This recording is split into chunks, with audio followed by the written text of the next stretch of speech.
Welcome to our next episode of the 5 Moments of Need Performance Matters series. This is Bob Mosher, one of the many co-hosts you'll meet throughout this series. So friends, are you trying to learn more about the 5 moments of need? Maybe how to design for them, implement for them, measure them, and even sell them as an approach to your enterprise.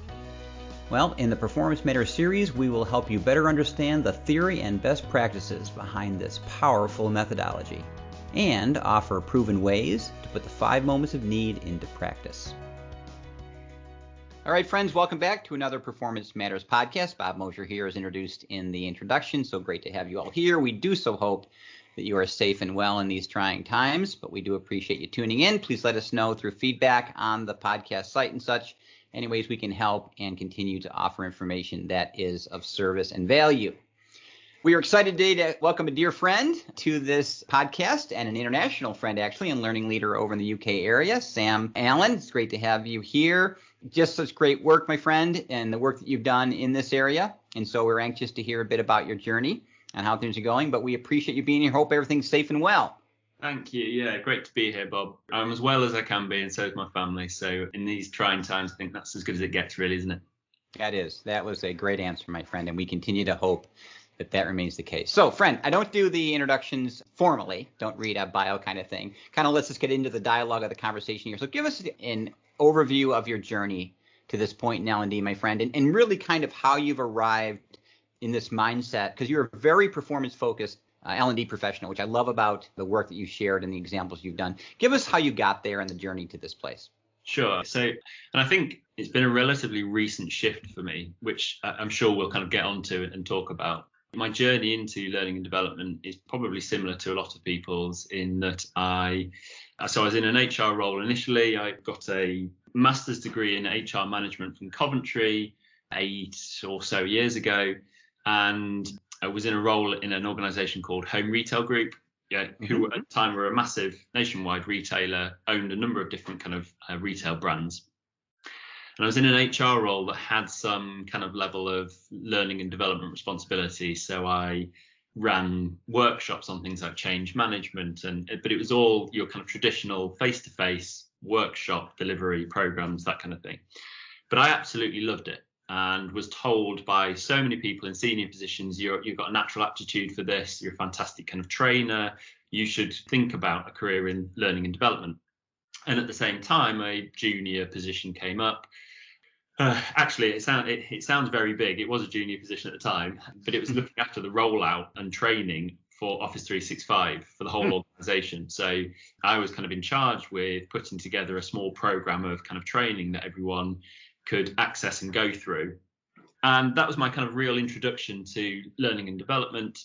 The position that really kind of got me, I was kind of thrown into the deep end, really. My manager at the time, I think, really kind of just took a punt on me because she liked me and saw some potential.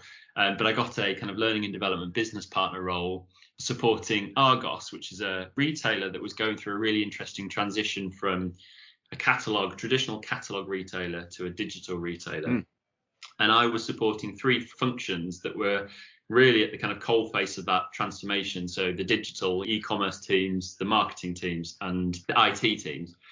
And I looked after the whole end-to-end learning and development piece. So everything from the kind of the budgeting, the leadership development, the digital learning, everything.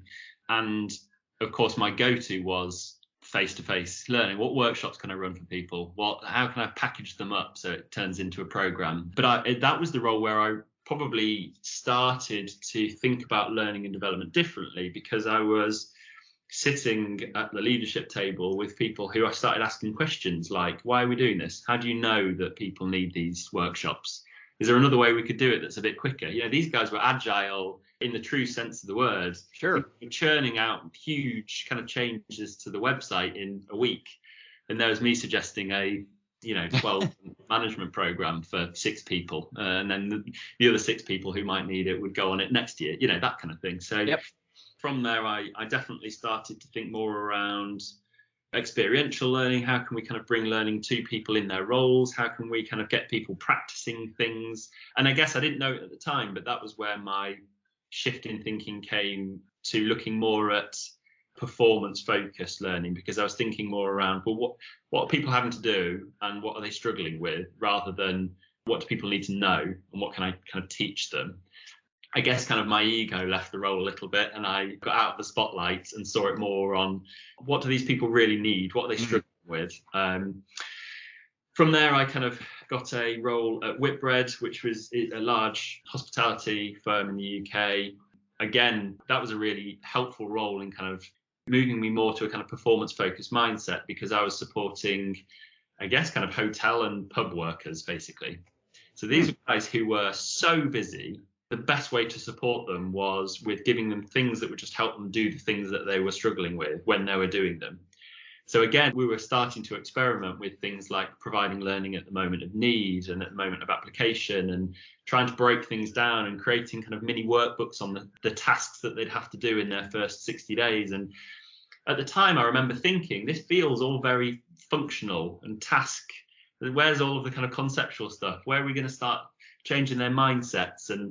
But as soon as you got into those pubs and saw how they're running, the lack of time they all had, that's when you started to see that the need for learning that they had was when they faced a problem, they needed something then. And actually, I grew really frustrated with the fact that we were doing some things in that way, but we still had the 9-month program that everyone went, when in fact, actually, there was a 2-week, essentially a hold, that they went and held a position, a pub manager position for 2 weeks. That was when they did all of their learning. That was when they needed help when they were there. We sent them to a pub where there was someone who really knew what they were doing, whose role specifically was to hover and help this person. That's when we saw the real learning happen in that kind of 2 weeks. And the rest of the 9-month program was essentially, wasting time.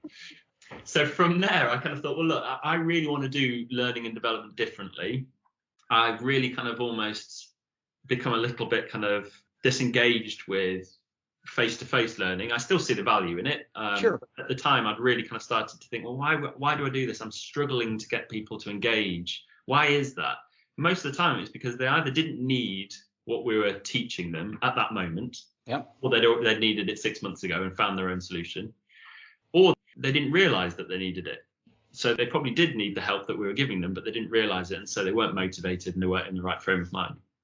So at that point, I left Whitbread and set up on my own, and that's when I set up Insightful Learning and Development, with the sole aim to try and do things differently and experiment and work with clients who are open to different things. And over the last, I guess, kind of 2.5 years, that journey has taken me to kind of where I am now, where I work with my colleague Louise, and we support mainly small, rapidly growing businesses. We prefer to support businesses who don't really have any learning and development or don't really know what good learning and development looks like. We support organizations who either don't have the capacity or the skills internally to deal with some of the challenges that they're facing. We essentially kind of go in and become an extension of their organization for a short period of time and work with them to really understand what it is they need and try our hardest to create solutions, a range of different solutions that meet those needs.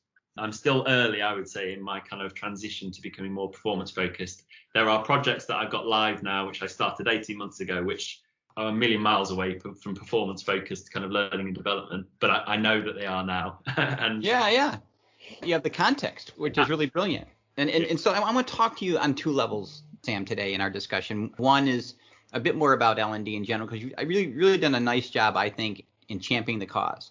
You turned my head months ago when I saw one of your LinkedIn posts. It was very early in the pandemic, and you really challenged L&D to define its purpose. Why do we really – let's pull all the ID stuff back, all the methodology stuff back, all the technology stuff back, and let's define as an industry or as an individual in L&D, what is our purpose? And you got some interesting results from that and some very interesting answers from that. What did you learn from that discussion, and what is your answer to what is the purpose of what L&D should do? Yeah, it was a really interesting conversation. I think the first thing I learned was that across the industry, there isn't a consistent view of what our purpose is. So you have some people who are really performance focused, or almost kind of performance consultants, and see development as performance consultants. You have other people who are at the other end of the scale and think that's not our job. Our job is just to create learning content when somebody tells us there's a need for it, to trust that the need is there. And you have other people who think it's more around kind of nurturing talent and, helping the individuals progress. And you have other people kind of almost at the other end of that spectrum who think it's all around kind of organizational capability. And it's much more kind of, I guess, clinical and not focused on the individual, but how do we build capability that we need? And to kind of give you a slightly woolly answer, I think we're somewhere right in the middle of all of that. So for me, I think learning and development's purpose in an organization is to help people perform in their roles effectively. First and foremost, that's it. Yep. Then it's also about it helping them to prepare for their future roles, whether they're in the organization or outside. And that kind of, I think, takes a different approach than the first part. And it's more around them as an individual. And I think broadly speaking, all of this has to line up to the organization's strategy and where they're going, so that it is about building capability within an organization to help it achieve its goals. I guess for me, that means that there are a number of different activities that take place within learning and development. And I think that's why learning and development struggles so much sometimes, because there's a massive range of skills and experiences that are called upon with just those three things that kind of I've talked about there. And quite often, depending on the size of the organization, learning and development might sit with one learning and development person, or it might even just sit with the HR guys, or there might be two people, one person who's like the digital, the techie one, and the other one who's the more traditional, the trainer. I guess that's where I think learning and development sits, somewhere within that kind of context. The title of this podcast, when we first discussed it a while back, was, and we had some of our early discussions, was around, why does this seem so hard? I've been at it for 10 years now, and it becomes clearer and clearer to me that what you just described is our purpose. And if we're not doing that, why invest in us at all? It just doesn't get to the ends that I think we want to. Why do you think L&D struggles with this so much, Sam? I mean, a lot will say, and I've had this argument that no, we're performance focused in L&D, but in the end, when you look at the deliverables, it's still ultimately designing around knowing. I love the way you said it earlier. We get this a lot in our podcast. It's the knowing shift to the doing shift, which sounds so simple. Yeah. And again, a lot of L&D people would argue that that's the end. We, these classes for 8 weeks or these onboarding things for 2 months, it gets people to performance ultimately. I think we're talking about something different here, though, aren't we? In how you're looking at this. I completely agree. I think the traditional approach might fill somebody's head with the knowledge of how to do something, but it's just like in any other walk of life. You can't sit in a classroom and learn how to swim and then just jump into a swimming pool. You can't read a book on how to ride a bike and then just get on a bike and ride it. And for me, there needs to be a genuine shift to realize that that's exactly the same when it comes to everything else that you do in a work environment, from managing people and having feedback conversations, to budgeting for the first time, to using technology. I think for me, there are a number of reasons why, myself included, L&D find this. I think firstly, it takes a number of different skills that are potentially lacking within the industry, or at least, they kind of have gone through waves. So take kind of performance analysis. For me, when I started learning more about kind of performance analysis techniques and methodologies, I looked right back to kind of like the 60s and 70s, and I was thinking, okay, so this is all there. So why do we not now do it? And I think David James in his podcast talks a lot about a shift a while ago to kind of being more behavioral focused, and that's meant that there's been less focus on kind of performance analysis. But I think there is a skill that I know a number of people in my learning and development network don't have, and I would include myself in that because I'm still going through the learning journey, is a really, really high level of skill of performance analysis. So understanding what somebody needs to be able to do to perform a task well. So I think where L&D do traditionally kind of go to and do things right, if you like, is if it's something like kind of technology training. But that's because it's really black and white. There's a way to do it and there isn't, and it's instructional, and everyone thinks, okay, so how can we let's give them a guide so that as they're doing the thing, they can look at the guide. It's in its most simplest form. That's exactly what we're talking about. Yep. But then it's when it gets more complicated as a subject, it seems that we get woollier and woollier in our analysis of what the problem is and the solution that we deliver. So I think it takes skill. I think also a different kind of skill in kind of influencing people. So quite often we'll get the requests of, can you do X, Y, or Z workshop for me? And our audience and our kind of customers know, or at least think they know, what they need before they come to us. I always use the analogy of learning and development versus IT. So we don't go to IT unless you're very techy. We don't go to IT and say, okay, here's my laptop, it's broken. What I'm going to need you to do is go in and debug this and go. We just say, fix this for me, please. And then the IT person goes, okay, let me run a diagnosis on this piece of equipment, understand what the problem is, and then I'll fix it. Whereas in learning and development, what we get is essentially those people coming to us and saying, here's our problem, and here's what we expect you will need to do to solve our problem. And so we're already up against it unless that solution has been formed off the back of really good performance analysis. And it very, very, very rarely has.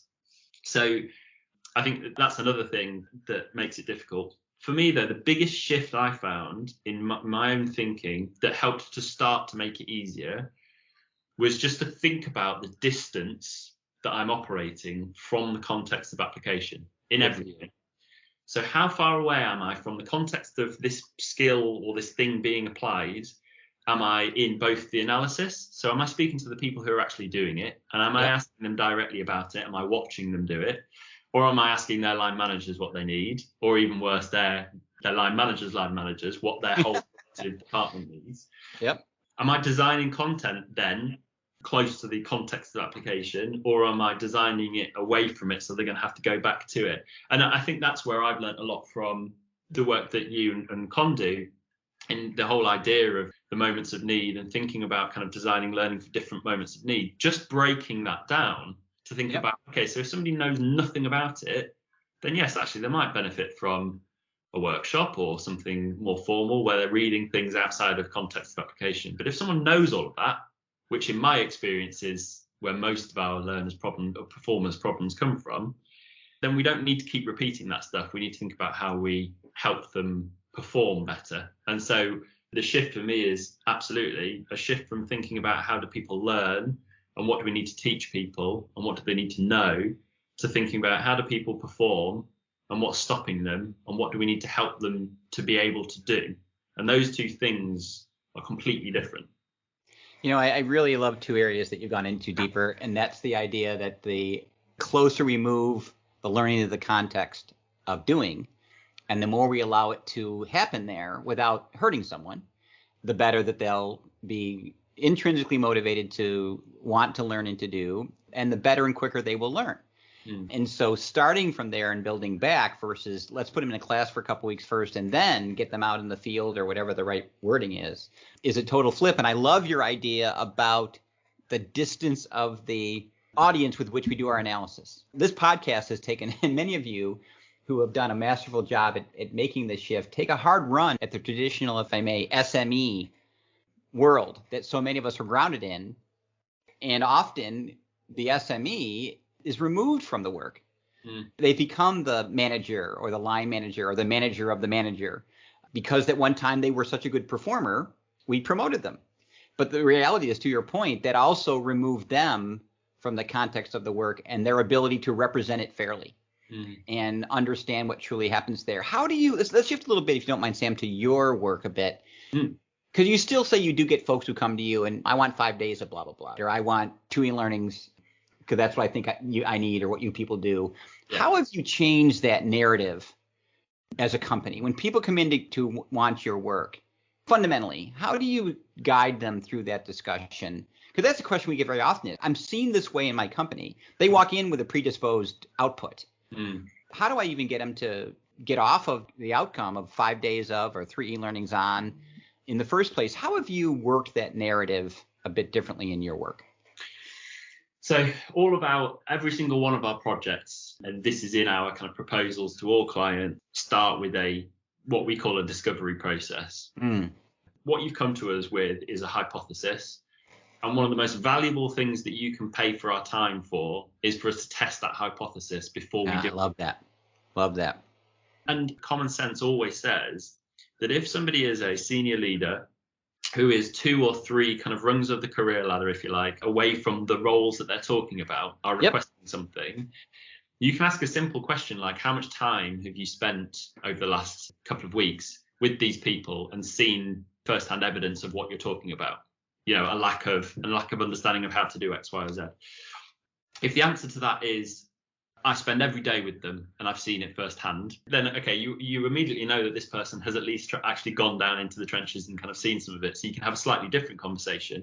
But fundamentally, all of our projects start, no matter how clear and simple and obvious sounding the problem and solution are, start with a discovery.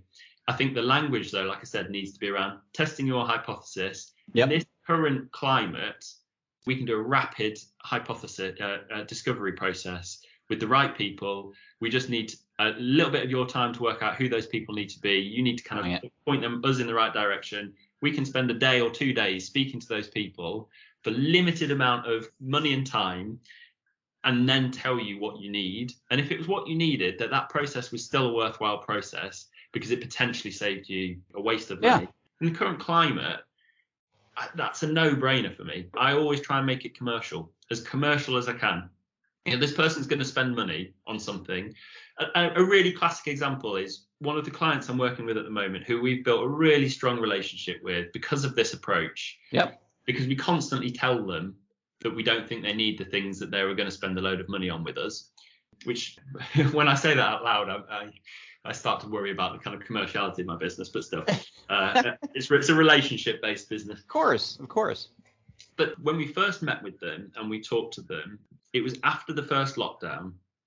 And the first lockdown was the only reason that had stopped them from spending, I think it was 17 or 18,000 pounds on a management program for a large-ish, but I think 15 or so managers in their organization.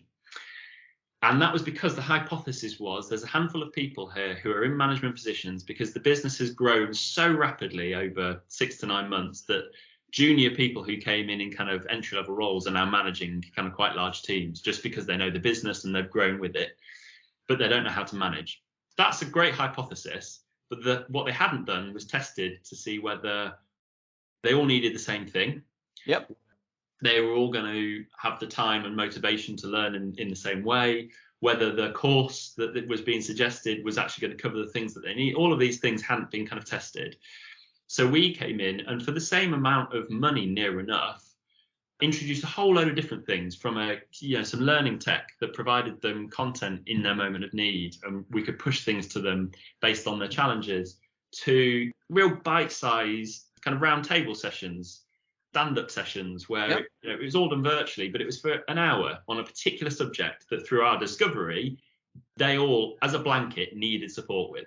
They were all terrified of giving feedback. This population of 20 people, when we spoke to them, all said, we hate giving feedback. We don't know how to give feedback well. It feels awkward, in various forms, all agreed.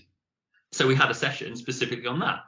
And that started them off just thinking about feedback differently. But then we provided them with a load of resources from a template, so they could literally plan how they're going to give feedback to somebody, put it into their own words using this template to then deliver it, to mini articles and like a 4-minute video that they could watch when they're just about to go and do it. For me, it's about, we can give you so much more for possibly so much less. We'll cater for all of the various different needs within that population of people you're talking about.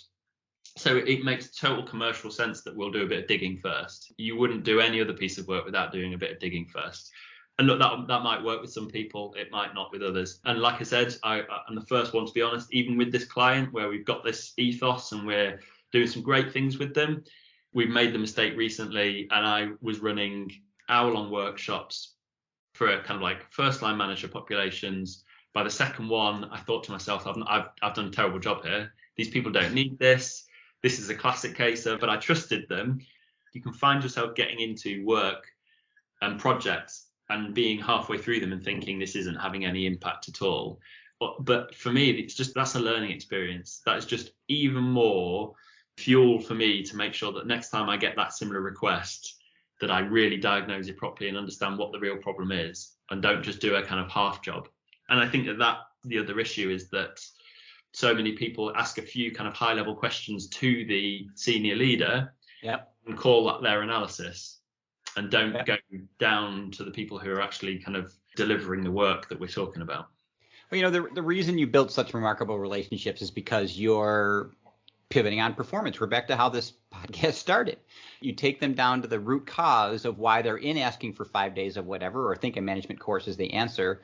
But you get into, before you invest all that, we call it rapid workflow analysis, but same idea, a couple of days, is to look, let's validate the root cause and be sure the deliverable is right. And then every deliverable, Sam, you mentioned, pivoted out of a performance need, not a need to know need, or a why not give them all this extra stuff because they someday might need it, or a successful manager who's been here for 3 years knows and does all the following things. Well, that's terrific, but we're talking to people who've never managed and are far from 3 years into their jobs. And so, but again, all the pivot was on performance. And then the resource you built mapped to the enablement of that performance. Sometimes it is knowledge, but often it's the act of performing, even something as abstract, I hate the word soft skills, as something like leadership, which is ultimately judged by performance, not by anything a leader knows, alone.